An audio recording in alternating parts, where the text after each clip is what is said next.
Vote কেন্দ্রে আসছি, তারপরেও গত ট্রামে আমি ভোট দেই নাই। আমি ভোট দিতে পারবো না যদি এইভাবে কাজ চলে। 1.5 ঘন্টার উপরে হবে।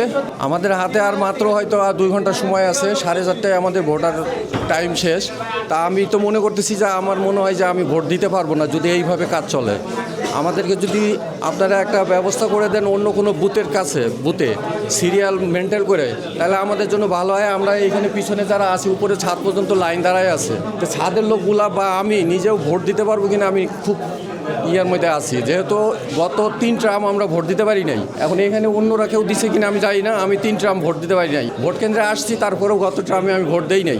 তখন যে অবস্থা দেখছে এই অবস্থায় ভোট দেওয়ার মতো ছিল না।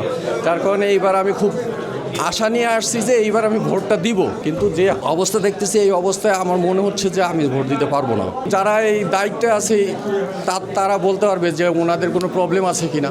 এরা আমরা তো বাইরে থেকে বলতে পারবো না যে আপনার ভিতরে কোনো প্রবলেম আছে কিনা, বা তারা কোনো মানে অলসতা কোনো করতেছে কিনা যে ভোট না নেওয়ার পক্ষে, সেটা তারা বলতে পারবে।